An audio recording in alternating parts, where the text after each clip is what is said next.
There is a place at the bottom of the world where the sea forgets that ships were ever meant to be there. The water runs only a few degrees above freezing, and a man who slips into it does not get the luxury of minutes to make peace with his life. He gets perhaps 90 seconds before his hands stop obeying him, perhaps 4 before his heart simply gives up the argument. No coastline interrupts the wind. No light glows on a horizon to promise that someone is out there. There is only black water, grey sky, and the kind of silence that presses on a person's chest like a hand. And in that silence, for longer than anyone can comfortably explain, men who work the Southern Ocean have come home with the same impossible story. Something pale moves beneath the surface down there. Something the size of a fishing trawler. And when sailors finally agreed on a name for it, they did not reach for a word that meant monster. They reached for the word that means us. That word is Ningen, and tonight we are going to walk through exactly what people claim to have seen, where the legend actually came from, and why a piece of internet folklore from the mid-2000s has refused to die for almost 20 years. I want to say clearly, right at the start, that no scientist has ever held a piece of a Ningen in their hands.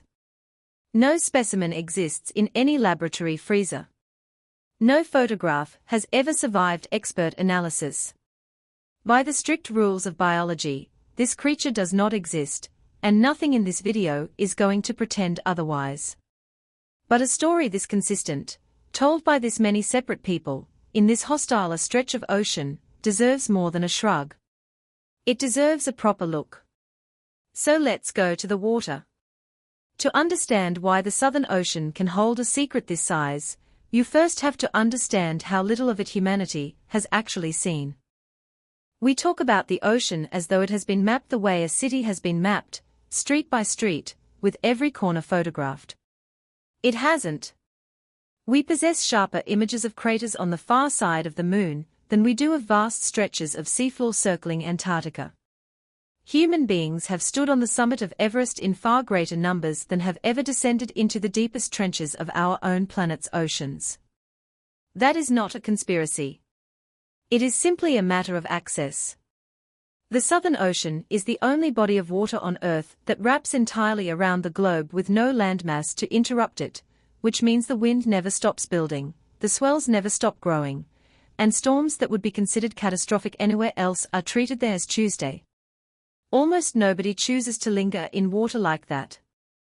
For most of human history, the only people who ever laid eyes on it for any real length of time were whalers, fisheries researchers, and survey crews running brutal, months-long contracts in conditions that would break an ordinary person inside a week. It is from exactly those crews that the Ningen accounts trace back. Not tourists. Not teenagers with a flashlight and an overactive imagination. Researchers who had spent years, sometimes decades, learning to read this ocean the way you might read the face of someone you've known your whole life. People whose entire professional reputation depended on telling the difference between a whale spout and wind-torn spray from half a mile away in bad light. When witnesses like that, on different ships, in different years, separated by oceans and language, and no contact with one another whatsoever, start describing the exact same impossible shape, it stops being something you can wave away as one tired man's bad night. And the accounts really do begin the same way, almost every single time. It happens during the strange grey hours of the polar night, that sourceless half-light where the water, the sky, and the deck all bleed into the same shade of old bone. A crewman on watch notices something pale and low in the water off the bow. His first thought, every time, is ice, because ice is the single most common thing out there. He glances away to check an instrument or log a number, and when he looks back, the ice has moved. Not drifted with the current the way ice always drifts, but traveled, deliberately, holding a line against the push of the water around it. That single detail is the hinge the entire legend turns on, because a man can talk himself out of a strange shape in bad light. He cannot easily talk himself out of the impression that the thing made a choice about where it was going. What happens next is the detail that gives these stories their staying power. The witness does not quietly note it in a logbook and walk away. He calls out. He grabs the nearest crewmate, points, and says, "Look at that, what is that?" A second man comes to the rail. Sometimes a third. They stand shoulder to shoulder in the cold, breath fogging in front of them, watching the same pale shape glide past the hull. A single tired witness is easy to dismiss. Several sober, professional men staring at the same patch of water at the same moment, describing the same thing to each other in real time, is a much harder thing to explain away with simple fatigue. And what they describe is strange in a very specific way. These were men who knew whales the way you know your own co-workers. A minke whale's grey back breaking the surface to breathe held no mystery for them. A right whale lying heavy in the swell like an overturned boat was as familiar as furniture. Every animal they actually knew had a logic to its movement, a shape you could predict before it finished moving. This thing did not follow that logic. It was longer than it had any right to be, pale where everything they knew was dark, and it did not move like an animal that surfaces to breathe and dives again. It moved, several witnesses say, the way a swimmer moves. Not the roll of a whale or the flick of a fish tail, but a turn that pivoted around a center, the way a human body pivots off a pool wall. Then comes the part of the story that genuinely unsettles people, because it was not simply a pale blob in the water. It had structure. A bulk at the top, broad and rounded, sitting the way shoulders sit beneath a head. Long pale limbs trailing down into the dark below that bulk. And in the accounts from witnesses who claim to have gotten the longest, clearest look, those limbs ended in something with shape to it. Fingers, spread in the water, sometimes described as opening and closing slowly, the way a person flexes a stiff hand in the cold. It's worth pausing on that detail specifically, because a pale shape can be explained as ice. A trick of dim light can be explained as fatigue. A hand that appears to flex on its own is a much harder thing for the mind to file away as coincidence. The accounts even disagree with each other in a way that feels oddly human, the way real eyewitness testimony usually does. Some witnesses describe two long pale legs trailing beneath that torso, kicking slowly, holding position in the water the way a swimmer treads water without much effort. A complete human silhouette, simply stretched to an impossible scale. Other witnesses, on different ships entirely, describe something else below the shoulders. No legs at all, just one smooth tapering body narrowing down to a single broad fin, closer to the shape people would call a mermaid, though it's safe to say none of the men standing on a freezing deck at 3 in the morning were reaching for a word that gentle in the moment. And then there are the rarest accounts, the ones witnesses are most reluctant to repeat, where the ship drifted close enough that someone claims to have seen the front of it. A face. Eyes set forward rather than to the sides, the way a predator's eyes sit, the way our eyes sit. And in the most chilling versions of the story, those eyes turned, found the men at the rail, and held there for a moment before the shape sank back into the dark.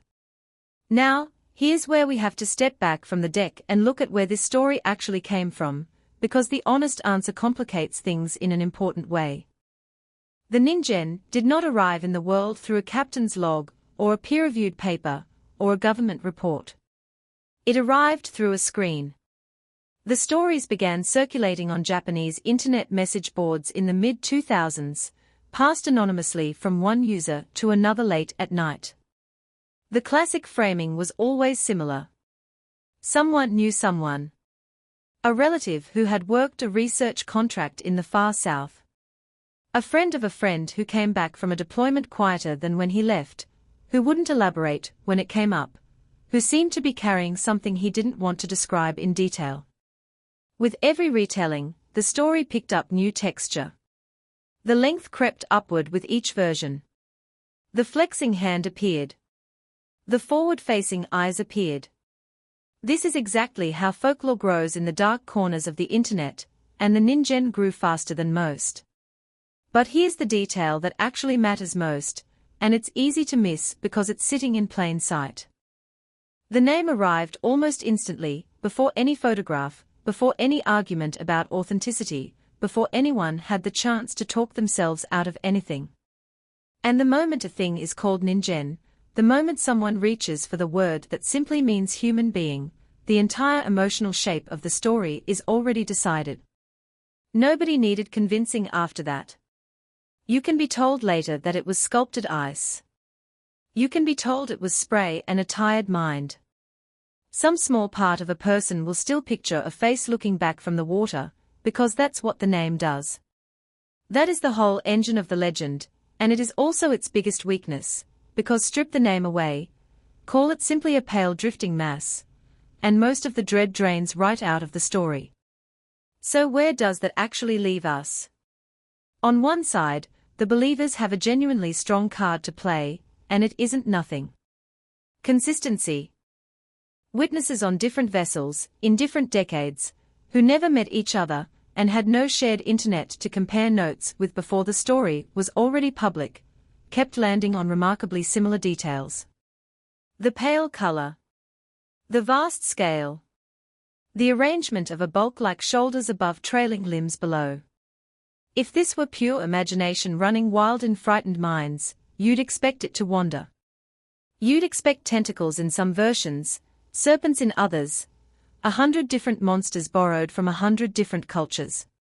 Instead, it almost always circles back to the same basic shape, our shape, just enormous. And the geography genuinely backs them up to a point. The deep parts of the Southern Ocean really are some of the least observed places on the planet. Science has a real track record of admitting it was wrong about what the ocean could hide. The giant squid was dismissed as sailors' exaggeration for centuries until a body finally washed ashore and proved otherwise. Bioluminescent sharks nobody had documented were found within our own lifetimes. New species, sometimes startlingly large ones, are still being pulled out of deep water on a fairly regular basis. So saying the Southern Ocean could be hiding something enormous and unclassified isn't fringe thinking. It's close to common sense. But here is exactly where the case falls apart, and it's an important distinction. Could hide is not the same thing as does hide. The deep ocean is an excellent hiding place specifically because almost nothing down there ever needs to surface where people can see it. What it cannot do is hide something 30 meters long that is also regularly breaking the surface in plain view, beside ships, in the grey light of dawn, 4 years at a stretch. A creature that size, breathing air, surfacing repeatedly, traveling those waters as often as the legend implies, would not stay a rumor on a message board. It would be caught in survey nets. It would wash up on a beach eventually. It would be photographed by satellite, by drone, by the hundreds of research vessels that now work those waters with far better equipment than existed when these stories first spread. The very thing that makes the deep ocean a good hiding place is the same thing the Ningen sightings contradict, because you cannot be both unseeable in the abyss and casually visible at the rail of a ship. So the most likely explanation really is the quiet one. Wind-carved ice, shaped by years of erosion into something with a swell like shoulders and a ridge like a head, drifting through light so dim that everything wears the same washed-out color. And underneath that, a human brain that spent a few 100,000 years getting extremely good at one specific task, finding faces and bodies in noise, because missing a person hiding in the dark used to be fatal. That same wiring that helps a baby recognize its mother's face from across a room is also what makes a tired sailor see shoulders and a flexing hand in a drifting iceberg. The consistency the believers point to so confidently might mean nothing more than that the story simply traveled well. Once the first teller said human, every teller afterward saw human too. And maybe that's the real reason the Ningen has survived for nearly 20 years without a single verified shred of physical evidence. It was never really about a creature in the first place. It's about the size of the blank spaces still left on our maps. It's about the fact that there are still places on this planet, our own planet, that almost no one has ever stood and looked at directly,